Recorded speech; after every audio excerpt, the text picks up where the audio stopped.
Well, thank you all for coming back this afternoon. I'm proud of the young people. They seem to have listened to part of the advice from this morning, and they're sitting together over here on my left. Appreciate them doing that, making an effort.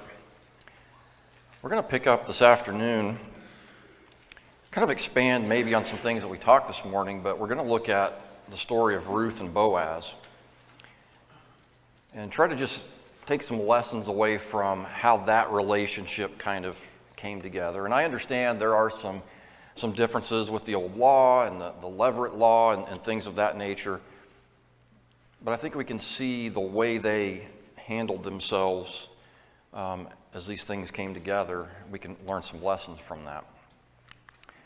In Ruth chapter 1, we read these words. Ruth said, "Entreat me not to leave you or to turn back from following after you, for wherever you go, I will go. Wherever you lodge, I will lodge.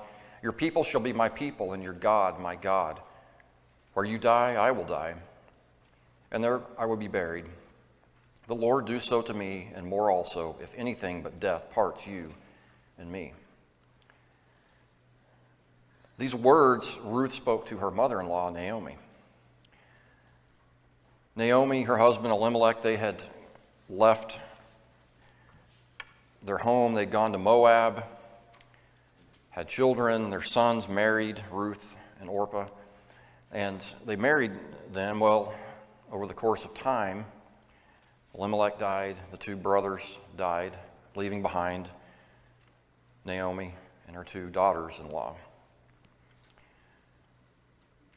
And Naomi gives them the choice to remain there in their homeland. They were from Moab, but she was going to go back to where her other family was. And so as she presents this to them, the one daughter-in-law opts to stay there, stay behind, but Ruth says these words to her. We sometimes look at this and these words get used a lot in weddings and things, and kind of like it's, a woman saying this to the man or vice versa. And it's really the words that are being spoken to the mother-in-law here. And it sets in motion a series of events that ultimately have quite an ending to it. The first chapter is a chapter where there's a lot of struggle with this family, and we're going to see how these events play out with them. And so Ruth and Naomi make their way back. And so we find in chapter 2, we're going to spend most of our time in chapter 2 and 3 today. So Ruth the Moabitess said to Naomi, "Please let me go to the field and glean heads of grain after him, in whose sight I might find favor." And she said to her, "Go, my daughter." And then she left and went and gleaned in the field after the reapers. And she happened to come to the part of the field belonging to Boaz, who was of the family of Elimelech. So Boaz is related to Naomi's husband. We find that Naomi is expressing that I want to go out into the field and basically find a husband. And, we might look at it and say, well, she's widowed, and, why would she do this? And we're not really told the age of these women. She may have been younger, may have been a little older, don't really know, but she expressed that she wanted to find a husband. I kind of suspect she was a bit younger just by the words that are spoken by Boaz later. But she wanted to go out to do that, and Naomi says, "Yeah, go ahead. Go do that. Go out in the field." She went out to work in the field. And so to that end, she was willing to go out and put some effort into it. She wasn't just going to sit at home and say, well, okay, maybe somebody will come along, She says, I'm going to go out and work in the field, basically kind of so these men will notice her. So lesson 1 is for the ladies here to think about being active to be noticed. Working in the field of God's kingdom.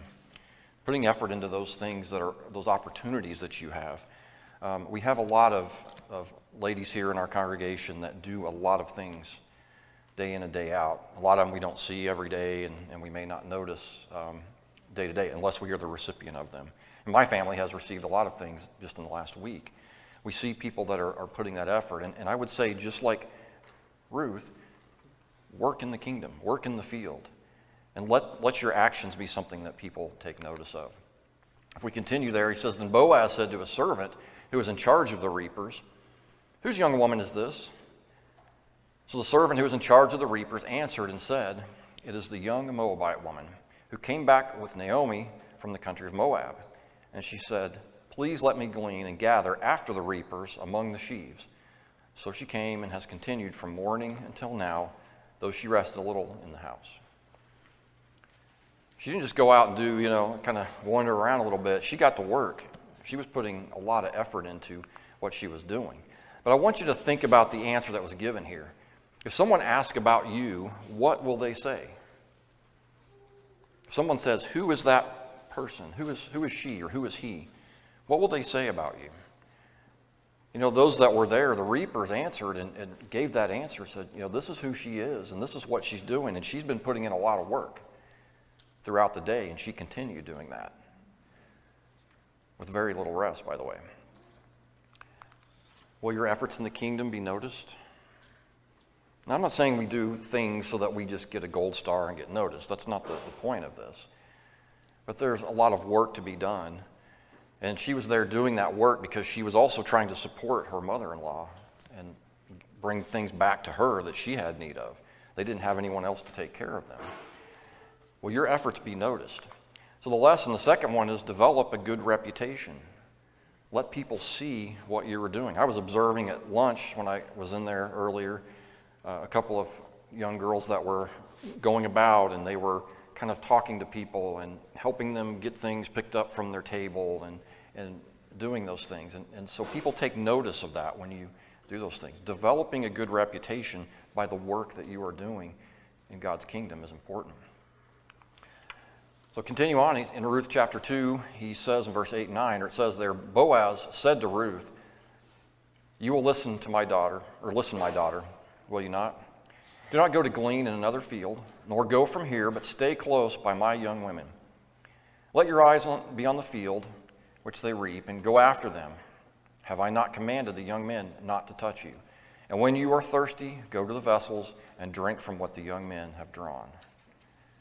And so what we see here is that Ruth made an effort to be noticed, but Boaz started to be a leader. Now, does that sound familiar, guys? We talked about that this morning. He started to be a leader and started to help her out.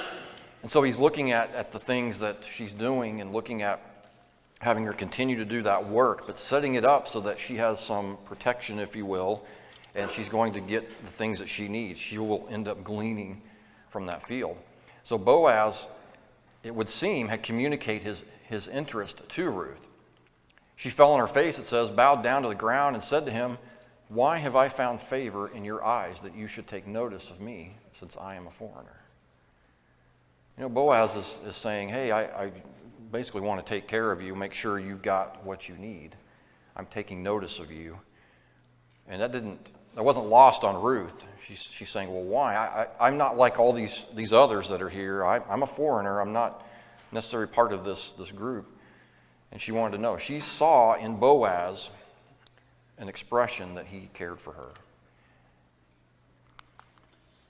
And so he had expressed why he had interest in her as well. If you continue verse 11, Boaz answered and said to her, "It has been fully reported to me, all that you have done for your mother-in-law since the death of your husband, and how you have left your father and your mother and the land of your birth, and have come to a people whom you did not know before." You see, when Boaz, when she asked him that question, he's able to answer it. This is why I have concern for you. This is why I am taking an interest in you, because I see the things you are doing. I see how you're treating your mother-in-law. I see that you have these challenges. You need support in your life. And I want to make sure that you are cared for. So I'll go back and say this again. Men, start leading. Our young ladies are working and putting their effort in, but lead them. Help them find the things that they need. Be supportive of the work that they are doing. Take care of them. And lesson 4, be ready to express why you have interest in him or her. I'll use both there. Are you ready to express that? Do you understand why you have an interest in someone? Are you able to tell them? Both of these individuals were able to tell each other what they were thinking, and so it's important to be able to do that as well. Well, then in verse 12 he says, "The Lord repay your work and a full reward be given to you by the Lord God of Israel, under whose wings you have come for refuge.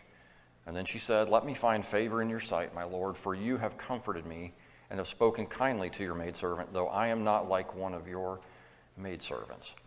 And so Boaz was showing that leadership, but I want you to notice that the leadership that he is showing is tied to God.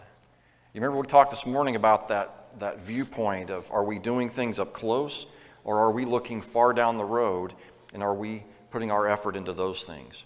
You see, that's what Boaz seems to be doing here. He's thinking about God. He's thinking about the protection that Ruth needs and the refuge that she needs, and putting his effort into those things. Ruth responded to Boaz by, acknowledging this kindness. She acknowledges the kindness that is there. Let me find favor in your sight, my Lord, for you have comforted me and have spoken kindly to your maidservant, though I am not like one of them. She acknowledged that very thing. So the fifth lesson here is never forget that you are leading her to a place of refuge with God. Such an important lesson for us to think about. If you're already married and you haven't been thinking about that, it's time to start. Think about how you're leading your wife. And for our young men that are here and working towards this goal, think about, are you leading the young ladies to a place of refuge with God? Doing the things that will help them find that refuge. And lesson 6, ladies, be responsive when you have a mutual interest in someone.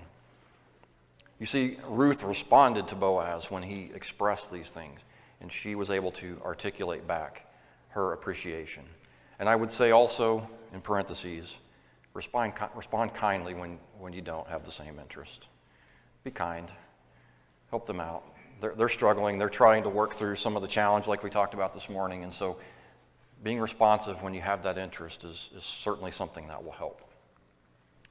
And this lesson 7 here, very important. A lack of response is not a response. We live in a society, as I showed earlier, where the telephone and the text message has become a norm, that method of communication. It's easy to send out a message and do so to a group. It's frustrating to do that and not get a response in the affirmative or the negative, either way. It's difficult because we don't know what's going on. And it's a lesson that we all need to learn, because when we go into a marriage relationship, not responding, the silent treatment we call it, it's not going to work. Learning to respond to people when they are trying to work with you is very important. If that's by your phone, if it's by voice, if it's in person, be responsive to those individuals, both ways. In verse 15, he continues, when she rose up to glean, Boaz commanded his young men, saying, let her glean even among the sheaves, and do not reproach her. Also let grain from the bundles fall purposefully for her. Leave it that she may glean, and do not rebuke her. Boaz starts here, he's looking out for her well-being, and I want you to notice that the leadership he's showing here means that he's taking an interest in her needs, her physical needs, her spiritual, her emotional needs. He's trying to meet these things for her because he knows that she needs those very things. And so that's something I would tell our young men, is to start thinking of those things as you are talking with the young women here and you're connecting with them. Think about their needs, the physical, spiritual, and emotional, and make sure you're trying to do what you can to help meet those things. And give her your best, not your leftovers. You see, Boaz told her, let her glean among the sheaves. It was not uncommon at this time to let someone that was widowed kind of come behind the reapers, whatever was left over in the field, or whatever was, under the old law left in part of the field where they could go glean that. That was where it was. But he says, no. You let her glean among the sheaves. You let her be part of that. Give her the best, not your leftovers. So when you're thinking about talking to them and you're engaging, give them your best. Don't give them your leftovers after you've spent your energy elsewhere. Well, I want to stop here and pause and give a couple of lessons for the parents that are here, me included. In Ruth chapter 2, starting in verse 18, she took it up and went into the city. That is the thing she'd gathered.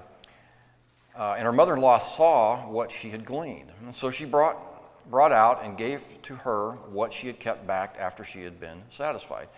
And her mother-in-law said to her, "Where have you gleaned today? And where did you work? Blessed be the one who took notice of you." She could tell that somebody had taken notice of her by what she had brought back. It wasn't just her normal, leftovers that she would pick from the field. Somebody had taken notice of her. So she told her mother-in-law, with whom she had worked, and said, "The man's name with whom I work today is Boaz." Well, then Naomi said to her daughter-in-law, "Blessed be the Lord who has not forsaken his kindness to the living and the dead." And Naomi said to her, "This man is a relation of ours, one of our close relatives." Ruth the Moabitess said, "He also said to me, 'You shall stay close by my young men until they have finished all my harvest.'" And Naomi said to Ruth, her daughter-in-law, "It is good, my daughter, that you go out with this young man, or young woman, with his young woman, and that people do not meet you in the other field." She comes back and gives the account of the day to her mother-in-law and shares that experience with her, talks to her about it.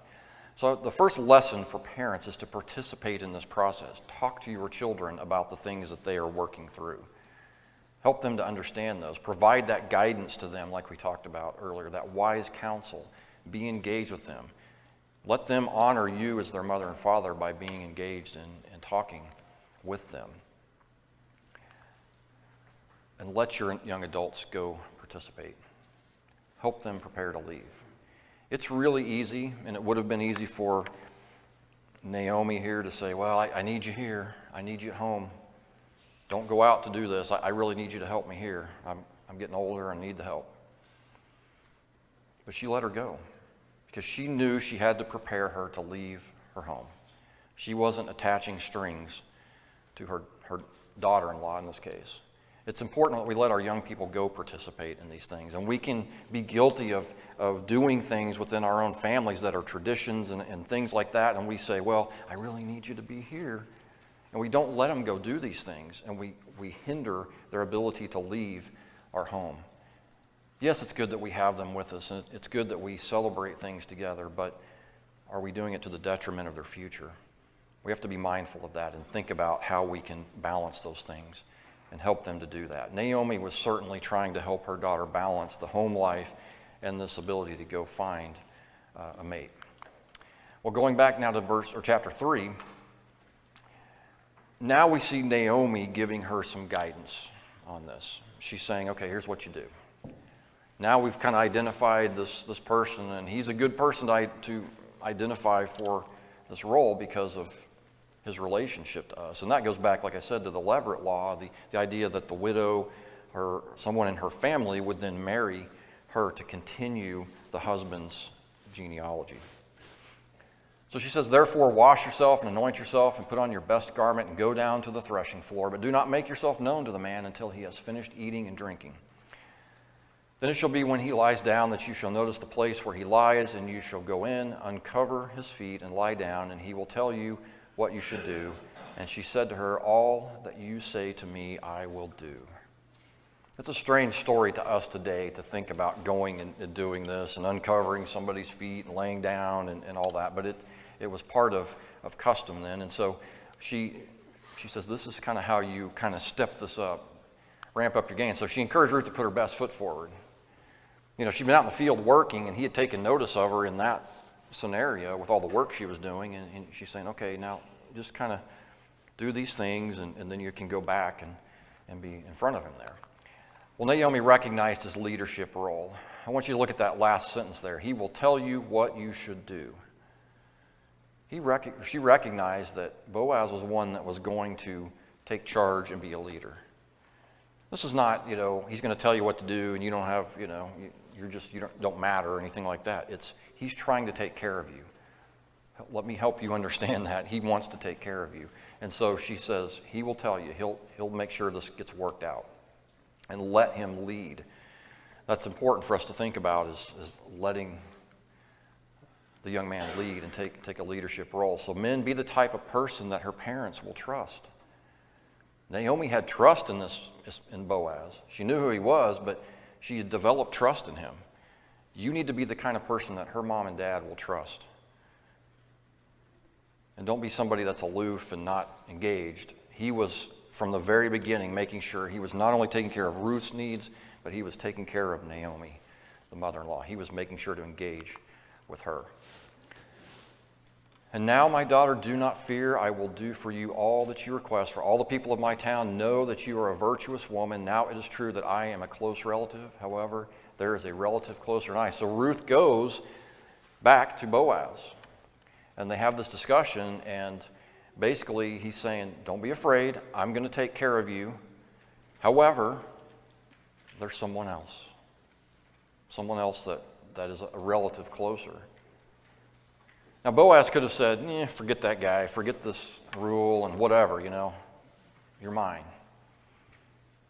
And maybe she would have taken up with him and, whatever, and didn't care about that. But he was of such a virtue that he says, this is the way this is supposed to work. There's this other person, and we need to handle this and take care of it. And so, continue on, he says, stay this night, and in the morning, it shall be that if he will perform the duty of a close relative for you, good, let him do it. But if he does not want to perform the duty for you, then I will perform the duty for you as the Lord lives. Lie down until the morning. So she lay at his feet until the morning, and she arose before one could recognize another. And then he said, do not let it be known that the woman came to the threshing floor. So Boaz intended to do the right thing. That's what he intended to do here. He knew what the right thing was. And that's important to understand, that here's a guy that's going to, at the end of the day, do the right thing. Ladies, find a guy that's going to do the right thing. Don't find somebody that's a, scoundrel or something, but find someone that's going to do the right thing. Somebody that is concerned about your family, somebody that's concerned about doing things proper, not somebody that's going to go around sneaking around and not talking to mom and dad and doing whatever and trying to kind of coerce you into something. Don't fall for that. Don't let that happen. And if it does, come find me, and I'll help you with that. I'll bring some other people with me. We'll take care of it. Now, make sure that you find somebody that will intend to do the right thing. Men should lead and protect so that she remains virtuous. Lead her in that path. Look at what he's doing. He knows that this scenario with her going there can create a situation that doesn't look good. He understands that. And so he does the right thing for her to make sure that she is able to leave at the proper time and that, bad things don't come. He knows she's a virtuous woman, and he doesn't want to make her anything other than that. He wants to take care of her. Well, when she came to her mother-in-law, so she goes back after all this takes place. She said, is that you, my daughter? That's Naomi says to her. It's early in the morning. And then she told her all that the man had done for her. And she said, these 6 ephahs of barley he gave me, for he said to me, do not go empty-handed to your mother-in-law. And then she said, sit still, my daughter, until you know how the matter will turn out. For the man will not rest until he has concluded the matter this day. Again, Naomi had that trust in Boaz and what he would do. And again, you see Boaz ensuring that he was taking care of that family and connecting with the family. So he shows this kindness to her. He could have very well just said, well, I'm not going to do anything. I'm not going to engage with your mother-in-law. I don't really care. But that was a priority to him to do that. So Naomi then gives him even greater trust. She's saying, look, Ruth, you can sit here. He's going to go take care of this matter. He's going to sort it out in the best way possible for you. And take care of that. So the 12th lesson is show an interest in her family. Or his family, I'll say that too. Actively engaging with them will show your commitment and your desire to lead. Be a leader to her. If you engage with her family, you talk with them, and you are interested in the things that they are doing, it is so much easier to work through this process. My mother-in-law had things that she did that were hobbies and things that she was interested in. She liked to sew and she liked to quilt, and I remember being younger, before we got married, and being over there, and she would be doing these things, and there would be some times where it might be just her and I talking. And I would take a little time to just talk to her about, quilting as an example, because I had a grandmother that did that, so I knew a little bit about what it was. It's kind of boring to most guys that are, 18, 19, 20 years old, I would say. Most are kind of like, I'm not interested in that thing. But taking a little time to engage with her over the years helped us develop an even stronger relationship. As we got older, and as she got older, there were times that I would, sit with her and spend time with her. 4th of July I can remember, because she really couldn't go outside much. She just run out of energy, and so sometimes we'd sit inside, and she would watch fireworks on TV, these ones that they show. And so I got to where I would sit in there with her for that, and someone might say, well, but they were going on outside, and all these things. Well, I quickly learned that, if I sat in there with her, it was air conditioned, there was no mosquitoes, it was great. And we would sit and talk to one another, but showing interest in the parents.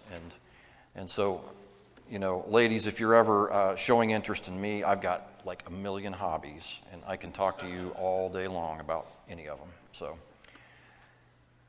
but actively engage and show that commitment. Well, let's think about the rest of the story here real quick and start to wrap this up. The rest of the story is that Boaz goes to the gate of the city with 10 elders to speak to the closer relative. It was kind of a thing they did. They go get the elders, and they've got a dispute to settle. They sit down at the gate, and all right, lay it all out. Here's the situation. We've got this land, and we've got Ruth. What are we going to do about this? And he knew he had to give this person the opportunity. He was a closer relative. Well, the choice he gave him was, you buy the land.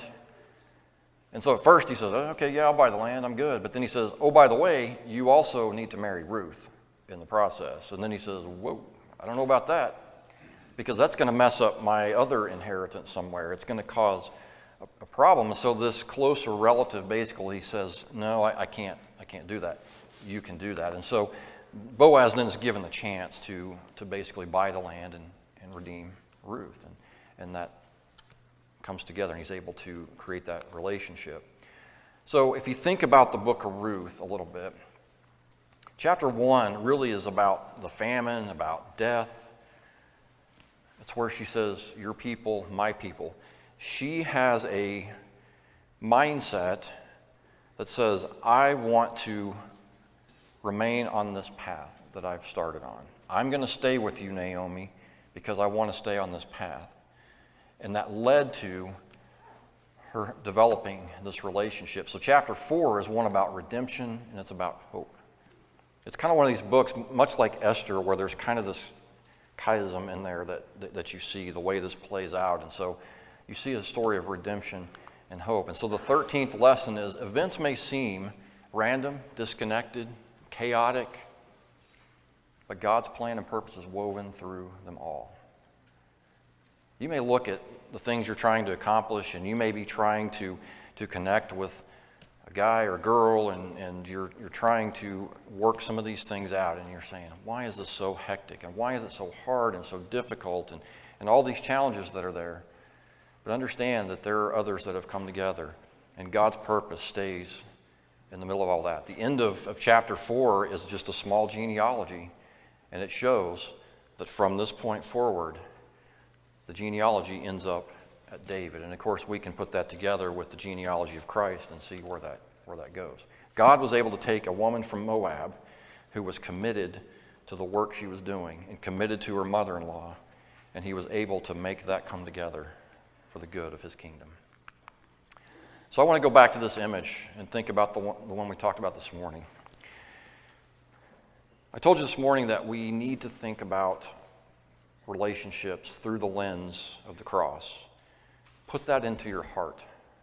Think about those things as you are trying to develop these relationships. And for parents, thinking about those things as we try to counsel and guide our youth in these matters. And so with that end, we're going to have another challenge here. The first one worked out this morning a little bit, so we'll keep going. Boaz and Ruth, we'll challenge here. Men, pray for and practice leadership. Pray for it, practice it. If you're a young man that's not married, pray for and practice leadership. If you are, pray for and practice leadership. Make sure you're doing those things. You're, as I said this morning, you're praying for someone else. You're praying for others. Over the next 30 days, pray for leadership as well. Make sure that you are seeking guidance on those matters. And if you find guidance in God's Word, seek those things out. If you need guidance from someone here, one of the men here, seek that out as well. Seek wise counsel and be a leader. And ladies, be actively engaged. By that I mean engage in the work of the church. Start to find things that you can do. If you're not doing them today, work with someone. We've got ladies here that are constantly doing things, as I said, and they would be more than happy to engage you in those tasks.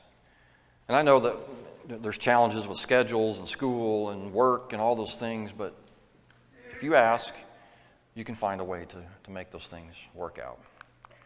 And parents, talk with your children about their roles and their actions in these matters. Provide guidance and give them space to seek out a spouse. I think if we start to do these things, we start to build these relationships as God would intend them to be built. And we're going to help these young people get to where they need to go in their relationships in life. And finally, I would say to everyone, pray for our young adults. Think about those that are sitting around here today. We've got several over here and over there, and we've got a whole group here. Like I said this morning, there's so many here. It's amazing to me. Pray for those young adults. Spend some time praying for them and the challenges they face and what they're trying to work through, and help them by going to God on their behalf. I hope this lesson has helped and provided a little more color to what we talked about this morning. We're going down a path where we're going to talk in an upcoming lesson more about the idea of leaving mother and father and what that looks like and what that process is, and how as parents we can properly facilitate that so that we don't create a difficult environment for our kids. Because unfortunately, I've talked to adults who have struggled and are struggling with this, with trying to develop and build their own family and their own home while being pulled back to older family traditions. And so we need to talk about how to best manage that and help them to accomplish that task. So we'll do that in a future lesson. This afternoon, if there's someone that has a need that we can address, if there's someone that has never become a Christian and you have that need, we always want to make that known that you can do that today. We can facilitate that. We have the water ready. We're more than happy to work with. If you need to study with us, if you need to ask questions, we can work with you on that. If you are a Christian and you have a need, something that requires help and guidance, then we can help you with those things as well. If you have any need today, please let us know while we stand and sing.